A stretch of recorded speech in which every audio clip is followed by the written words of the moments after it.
Dari tadi belum merekam. Oke. Keindahan sendiri dari sudut pandang filsafat itu menjadi sebuah kajian tersendiri, apa yang disebut indah dan segala macam. Tapi sementara kita sepakati dulu bahwa ini Masjid Salman punya kemampuan atau sudut pandang menarik bahwa keindahannya dibentuk dari struktur minimal oleh si tim peneliti ini. Antoni Gaudi ini juga sangat unik dalam pengertian dia meng-create strukturnya. Struktur yang sangat rumit di Sagrada Familia ini tidak dihitung secara sipil, kalau sekarang di perhitungan sipil beton dan segala macam, tapi dia membuat model. Jadi digantung tali-tali, digantung bebannya. Kemudian dari model tali ini, dari beberapa tali yang digabung ini kemudian ditransform menjadi sebuah struktur. Itu yang pertama dari Antoni Gaudi, dia secara khusus memang meng-create strukturnya, sehingga struktur betonnya bukan struktur beton yang biasa, cenderung seperti kayak mencair dan meleleh gitu kan modelnya. Lalu secara estetik dia mengacu pada alam.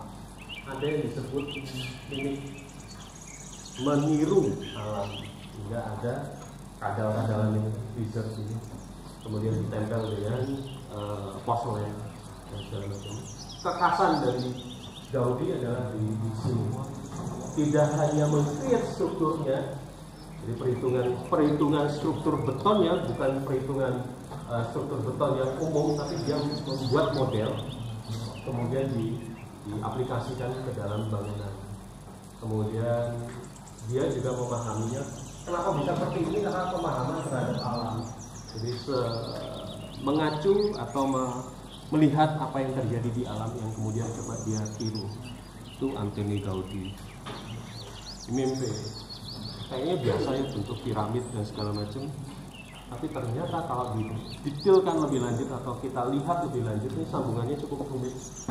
Ini sketsa dari Mimpi terhadap sambungan di dalam piramid ini sendiri. Jadi gabungan dari struktur baja dan baja, struktur tali baja, jadi sling, dan struktur join baja. Kemudian diletakkan kaca yang minggu lalu saya sampaikan, kacanya sampai permintaan khusus supaya tidak ada glare warna hijau atau warna biru yang biasanya terjadi kalau pada kaca-kaca yang umum. Kaca ini cukup tebal, tapi dia minta supaya tidak ada warna hijau atau biru supaya orang di dalam bisa melihat keluar secara clear, jelas. Ini ada websitenya, silakan dibongkar. Jadi website ini saya ambil beberapa gambarnya juga kaitannya dengan beberapa titik, tidak hanya piramid di bagian atas, tapi ada pembalikan piramid itu dibalik di beberapa titik, kemudian muncul di sini. Dan ini beberapa detail struktur untuk mengkonstruksikan supaya itu tadi kekokohannya itu muncul. Sangat detail dan cukup rumit. Ini sambungannya, kemudian ini modelnya, model dari struktur ini. Tidak hanya kaca yang kemudian dibentuk piramid, tapi ada frame-nya supaya kaca itu bisa menempel dan bisa baik yang tegak maupun yang terbalik seperti ini. Itu MPMP. Kemudian ini yang lebih gila lagi, Stradivari. Siapa kelompok Stradivari? Ya, kira-kira dia pakai software apa?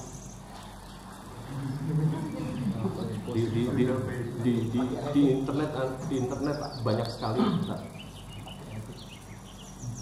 Revit nggak ngatasi. Revit nggak ngasih, AutoCAD nggak ngatasi. Ini dia pakai CATIA. CATIA. Apa itu CATIA? CATIA adalah software yang dikembangkan khusus oleh perusahaan pembuat pesawat tempur Mirage. Jadi dia mengadopsi software untuk pembuatan kapal pesawat terbang Mirage 2000 dan dibuat untuk sebuah bangunan. Kenapa demikian? Materialnya sama. Materialnya adalah lempeng titanium yang biasa digunakan untuk pesawat terbang. Jadi ini kalau dari Antoni Gaudi itu meng-create strukturnya, kalau ini mengadopsi software untuk membuat rekonstruksi sebuah bangunan. Jadi dari sketsa yang seperti ini kemudian masukkan ke dalam KPIA, dimodelin. Ini pembagian zonanya dan ini ketika proses konstruksi. Jadi bangunan yang seperti ini kemudian di part-partnya, bagian-bagiannya, sehingga ketahuan persis berapa jumlah lempeng yang harus ditempatkan. Kenapa pakai KPIA? Karena ketika gambar ini dihasilkan oleh KPIA, ini langsung ke fase KP.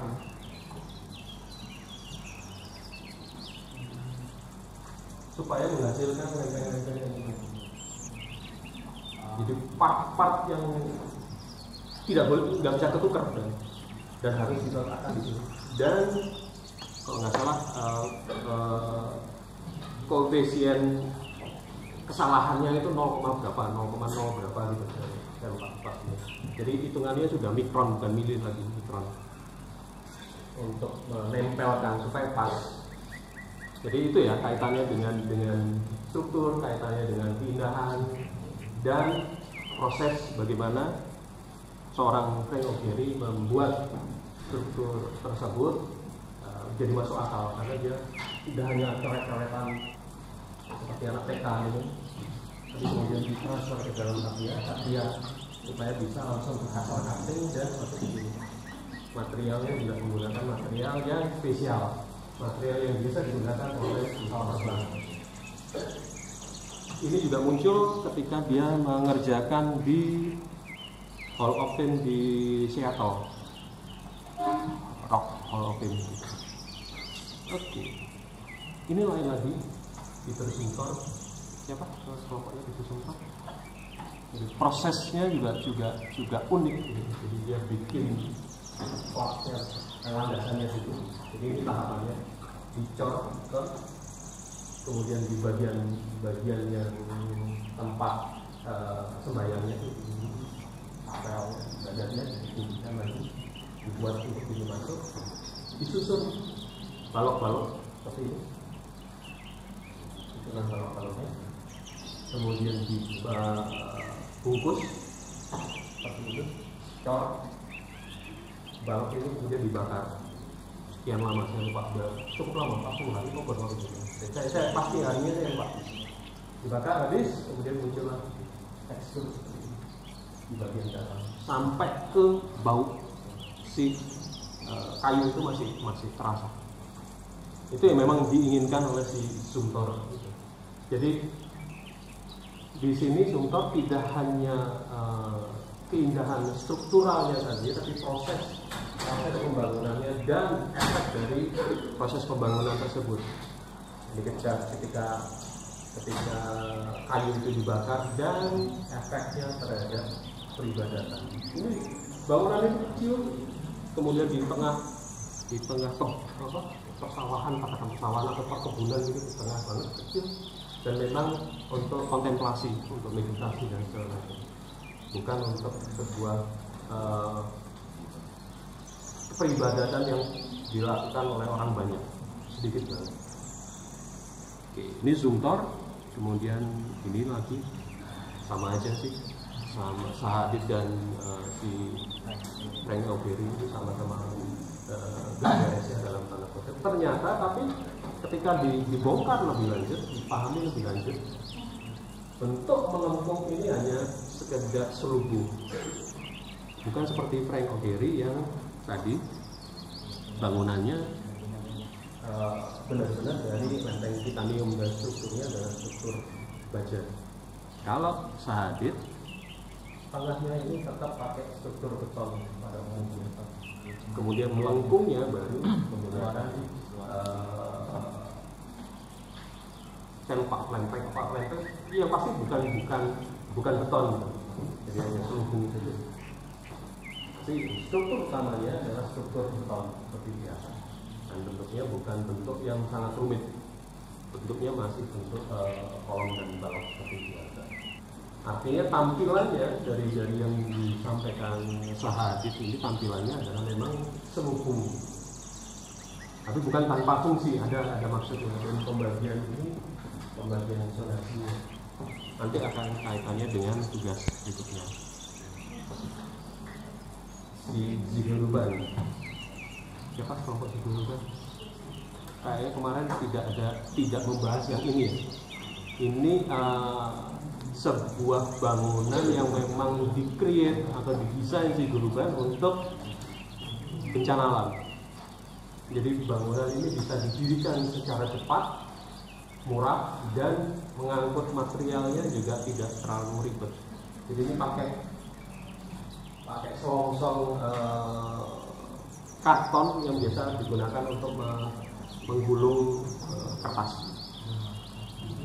Bangun, tahapannya ini landasannya juga pakai material seadanya, dan kemudian di lock karton ini didirikan dengan join-join yang sudah ditentukan. Ini sangat-sangat cepat dan prosesnya juga bisa dilakukan oleh semua orang. Tidak hanya dilakukan oleh ahlinya.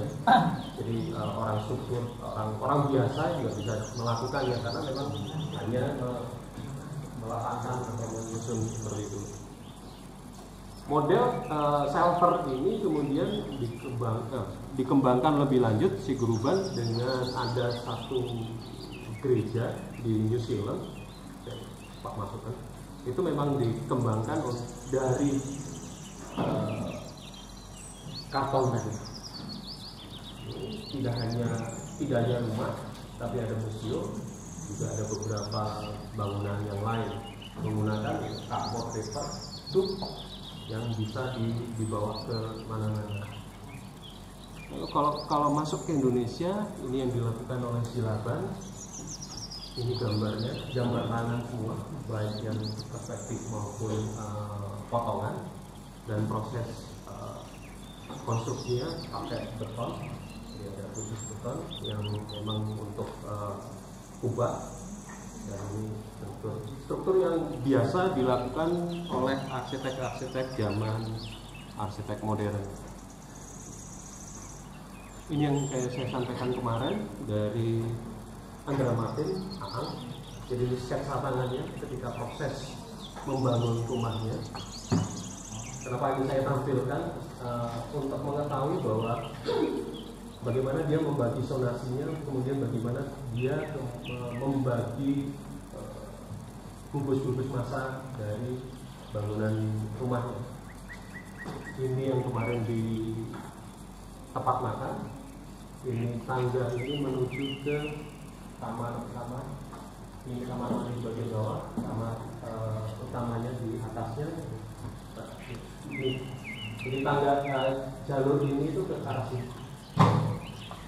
Bagian ini isinya adalah ini tempat tidur, dan bawahnya adalah kamar mandi yang selevel dengan perusahaan. Dan level ininya, lanjutannya di sebelahnya adalah kolam, ada kandang kucing dan garasi. Sedangkan yang di bagian atas ini saya sampaikan sama ini kurang lebih ya. Jadi kemudian kenapa ini saya tampilkan sebagai contoh estetik tertentu, karena apa yang disampaikan oleh si Andra Martin di sini, dia membagi zonanya sesuai dengan aktivitasnya. Aktivitasnya apa? Aktivitas makan, aktivitas istirahat, bagian atas aktivitas istirahat, bagian bawah semi publik, artinya ada perpustakaan, ada tempat sirkulasi masuknya, dan ekspresinya menggunakan struktur beton yang tidak difinish. Jadi benar-benar di apa adanya, ditelanjangi apa adanya, tidak perlu difinish. Kenapa memilih seperti itu? Karena memang itu yang diinginkan supaya material ini tanda kutip tidak membosankan dan low maintenance. Menurut si Andramati low maintenance karena ya biasa apa adanya. Memang ada perlakuan khusus terhadap betonnya, bukan beton yang mudah berlumut dan segala macam. Kemudian material kayu di sini menggunakan kayu unglen. Kayu kalau di Kalimantan atau di Sumatera itu dikenal kayu besi yang memang tahan terhadap cuaca dan segala macam, termasuk juga beberapa furniture-nya. Lalu berikutnya adaptasi terhadap lingkungan, sehingga digambarkan ada masuk sinar matahari, kemudian ada cross ventilasi yang dia sketsa itu di skematiknya. Yang banyak saya masih punya utang adalah ini Andi Rahman, Ridwan Kamil dan Hanawal. Kemarin Hanawal memang untuk kasus Pak Han agak ribet mencari sumbernya, mencari gambarnya, karena memang kalau kita cari di internet selalu munculnya adalah bangunan-bangunan hasil revitalisasi atau rekonstruksi bangunan tua yang di-create ulang. Tapi saya minta kalau nggak salah ada beberapa gambar di arsitektur Indonesia, saya lupa websitenya apa, nanti saya share. Ada website khusus yang memang mengumpulkan data-data termasuk sketsa-sketsa ini saya dapatkan di website itu untuk Pak Anwar. Untuk Mas Andi mungkin nanti akan banyak bicara ketika kita membahas Venustas, membahas keindahan kaitannya dengan ornamen, material batu bata, kemudian di-create sedemikian rupa, ditata sedemikian rupa. Kalau di Omat Boto dia terinspirasi oleh ornamen-ornamen yang ada di kain Jawa, kemudian ditransport. Tapi kemudian pada pengembangannya seperti di buku Ngekos ini, saya kebetulan punya beberapa buku Mas Andi. Ini dia meng-create-nya atau mendesain bangunannya tidak hanya ornamen material batu bata, tapi juga mengadopsi tropis, jadi arsitektur tropisnya. Ini di bagian tengah dari kos sana itu dibuat terbuka supaya sirkulasi udara berjalan, kemudian dikasih bata kerawang, kemudian sampai pada perhitungan temperatur dan segala macam. Jadi bagaimana sebuah bangunan itu didesain sedemikian rupa supaya sesuai dengan konteks lokasinya, nyaman tadi, kaitannya dengan kenyamanan, supaya nyaman di tempat tinggal. Meskipun kos-kosan ya seperti kita tahu ya, kalian juga beberapa pasti ngekos, itu yang penting bisa tidur. Tapi buat Andi Rahman, kenyamanan kos-kosan itu juga diperhitungkan, terutama untuk sirkulasi udaranya. Siapa kelompoknya Andi Rahman? Silakan dibaca. Tuh, oke. Kaitannya dengan tugas berikutnya, kalian akan melihat fungsi dan bentuk bangunan.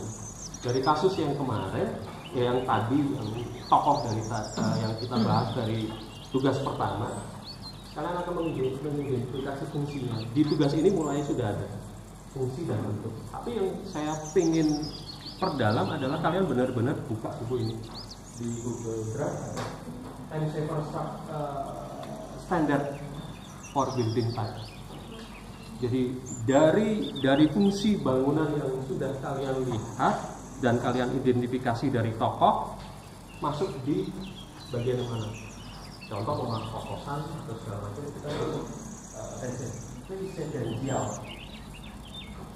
Gunanya apa? Kalian melihat ini, sebenarnya sebuah rumah atau sebuah hunian itu butuh standar seperti apa?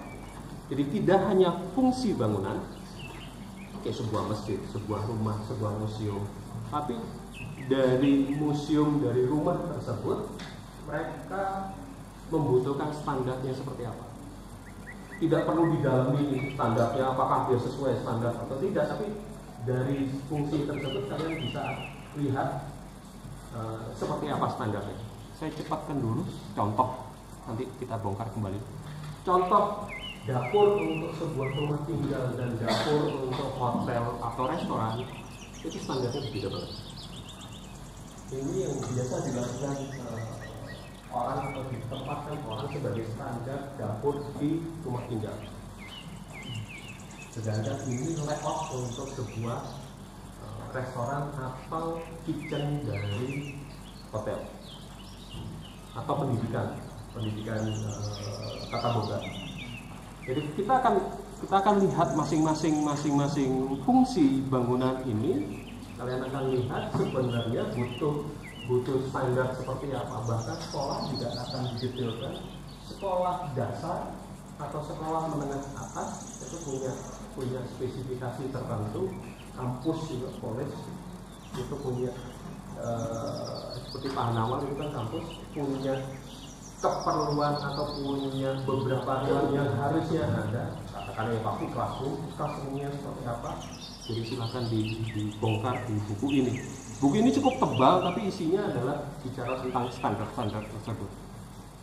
Ada tempat peribadatan juga dilihat nanti seperti apa.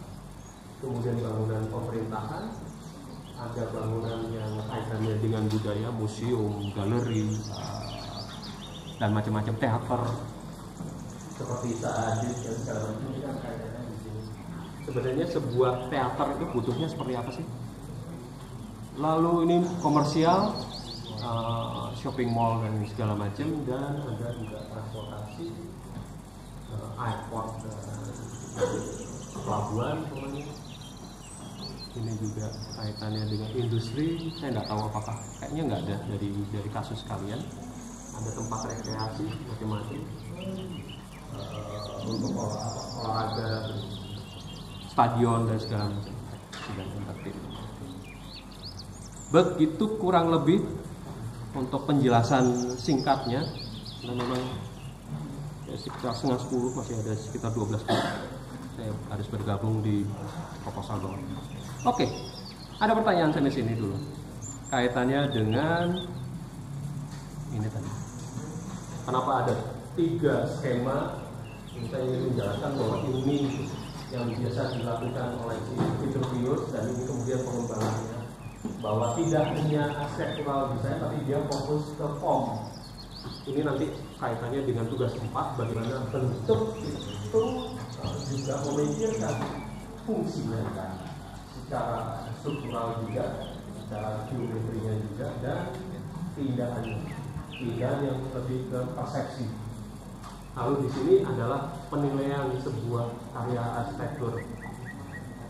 Struktur itu kaitannya dengan pengetahuan yang rasional karena dia ada berdiri, kemudian fungsi lebih kepada tadi kaitannya dengan kenyamanan, kaitannya dengan kebutuhan kita, ada kaitan dengan standarnya, dan emosi terhadap sebuah keindahan. Jadi dari 3 riak Vitruvius itu kemudian bisa dikembangkan lebih lanjut. Nanti di akhir mungkin akan saya tunjukkan bahwa apa yang dipikirkan atau yang dilakukan Vitruvius itu tidak ada antinya. Anti Vitruvius itu bahwa sebenarnya apa yang dilakukan atau dipikirkan Vitruvius itu hanya sebagian kecil dari pemahaman arsitektural. Ada pengembangan lebih lanjut. Jadi menariknya di dunia arsitektur, ilmu itu selalu berkembang karena kita tahu Vitruvius itu baru di abad pertama, dia bertugas di Roma di abad pertama. Seperti yang saya sampaikan, dia seorang tentara yang diperintahkan oleh Kaisar Roma untuk mendata bangunan. Kemudian dari naskah itu diinterpretasi oleh Alberti di masa Renaissance itu nanti akan. Oke, ada pertanyaan di sini? Yap. Misalnya untuk lama mencari tesnya tadi lama-lamanya Nanti saya share di website. Saya share di website. Saya lupa. Jujur saya lupa. Yep. Ini banyak banget kaitannya dengan arsitek Indonesia ya, dan tidak seluruh. Yang ini kebetulan si kuratornya kenal juga dengan Andra Matin, sehingga dapat sketsa. Ini sketsa yang hampir kebuang. Banyak, termasuk yang ini gambar-gambar ini. Silakan. Belum absen? Ada yang belum absen nggak? Banyak. Oke, saya.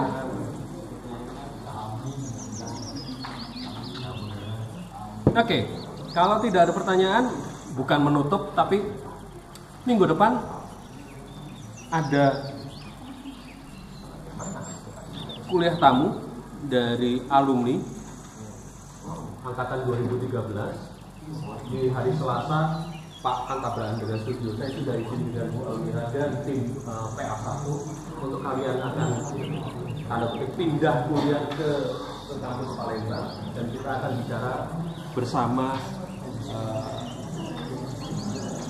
Mbak Siska angkatan 2013. Dia ini lulus, kemudian sempat magang di tempatnya Budi Pradono, sempat magang di beberapa tempat, terakhir di Arkonin, dan sebagai salah satu tim di divisi memang khusus untuk pengembangan konsep. Jadi beliau ini lebih ahli di konsep. Kenapa sempat untuk datang ke Palembang tanggal sekian? Karena memang tanggal 5 sampai tanggal 12 dia ada di Palembang untuk mempersiapkan studi lanjut ke Amerika,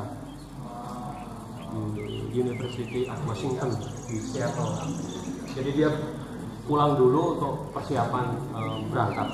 Kemarin sudah pamitan di kantornya, dan itu kenapa saya tanda kutip membajaknya sebentar, supaya kita bisa belajar bersama, kalian bisa belajar bersama, dan judulnya apa dan bagaimana, karena dia memang lulusan arsitektur Unsri, jadi tahu persis di masa lalu itu seperti apa proses pendidikannya, dan apa yang kemudian dari proses di arsitek Unsri ini yang berguna ketika proses bekerjanya, dan bagaimana rencana dia ketika untuk studi lanjut. Jadi sharing, lebih kepada sharing session aja, pengalaman, kemudian kita diskusi. Dan itu kenapa judulnya itu tanda kurung pendidikan, tidak hanya sekedar pendidikan tapi memahami arsitektur. Begitu kurang lebih. Jadi hari Senin tetap kita akan masuk, kemudian Selasa kalian pindah ke kampus Palembang. Saya sudah minta izin juga dengan tim dosen PA1. Nanti gimana-gimananya silahkan nanti didiskusikan. Kebetulan juga kan Bu Almira juga sebagai tim dosen di pengantar arsitektur. Begitu. Itu pertanyaan? Ada lagi kaitannya dengan tugas yang tadi, kaitan dengan apa?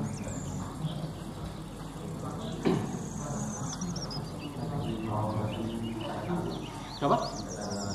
Untuk siapa? Ya, ke siapa? Ke Bapak. Ada berapa orang? Cuma 2. Ya. Setelah ini.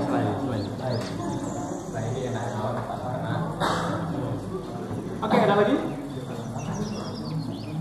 Cukup? Oke, terima kasih. Sampai jumpa minggu depan. Minggu depan tetap ya kita jam 8:30. Tapi minta tolong ya tadi disiapkan aja. Oke, thank you.